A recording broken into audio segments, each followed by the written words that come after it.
হাসিনার এজেন্ডা বাস্তবায়ন করতে এই আসন থেকে যিনি অবৈধভাবে নির্বাচন করেছিলেন উনি মান্নান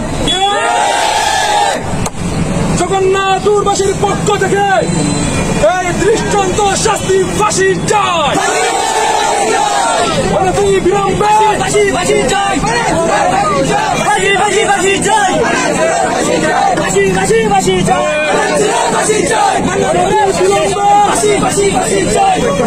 মান্নান সহ তার সকল সহযোগী জগন্নাথপুর শান্তির মাটিতে রয়েছে সবাইকে আইনের আওতায় এনে দৃষ্টান্তমূলক শাস্তি দিতেই হবে।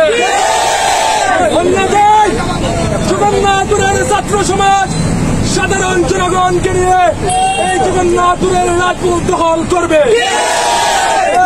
বক্তব্য দেবেন আজকে প্রোগ্রামের সভাপতি জগন্নাথপুর জেলা ছাত্র দলের আহ্বায়ক মামুনুর রশিদ মামুন আমাদের মাঝে উপস্থিত রয়েছেন।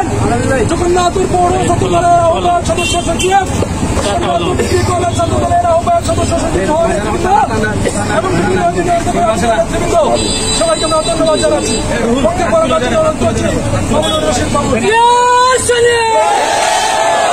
ফাঁসি ফাঁসি ফাঁসি চাই, ফাঁসি চাই, ফাঁসি চাই, ফাঁসি ফাঁসি ফাঁসি চাই, ফাঁসি ফাঁসি ফাঁসি চাই, ফাঁসি চাই। বিসমিল্লাহির রহমানির রহিম।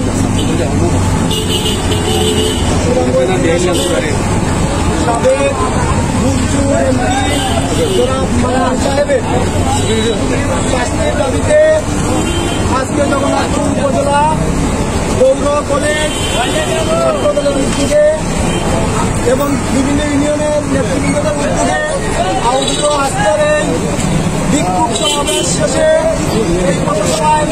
সম্মানিত জগন্নাথপুর উপজেলা ছাত্র দলের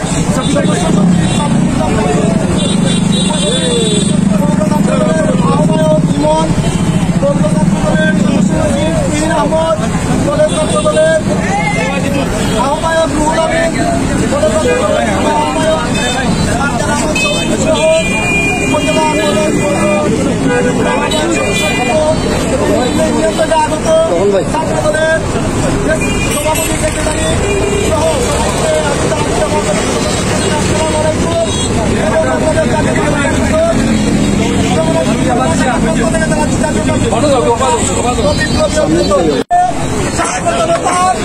মিছিলের মধ্যে আওয়ামী সন্ত্রাসীরা হামলা চালিয়েছিল।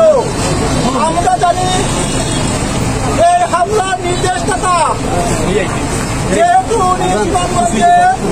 মন্ত্রীর দায়িত্বে ছিলেন, তাই আমরা ধরে নেব ওনার সহযোগিতা ছাড়া, ওনার অনুমতি ছাড়া আওয়ামী লীগের সন্ত্রাসীরা এই হামলা করার সাহস দেখাতে পারেনি। আজকে আমরা জানতে পেরেছি এই অবৈধ মন্ত্রী এবং মান্নান সাহেবকে গ্রেপ্তার করা হয়েছে। আজকে জগন্নাথপুর উপজেলার সম্পাদক এবং জাতীয় সমাজ পরিষদ জনগণের পক্ষ থেকে আমি মান্নান সাহেবের ফাঁসির দাবি জানাচ্ছি।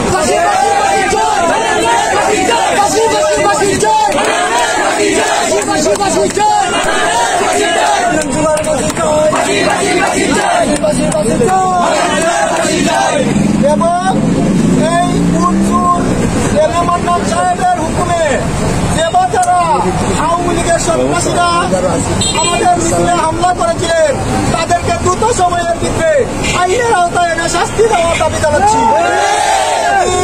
তাদেরকে আইনের আওতায় না আনা হয় তাহলে আমরা জগন্নাথপুর থেকে আবারও ছাত্র জনতাকে নিয়ে মাঠে নামবো ইনশাআল্লাহ। বিচার বিচার চাই, বিচার চাই, বিচার বিচার বিচার চাই, বিচার চাই, বিচার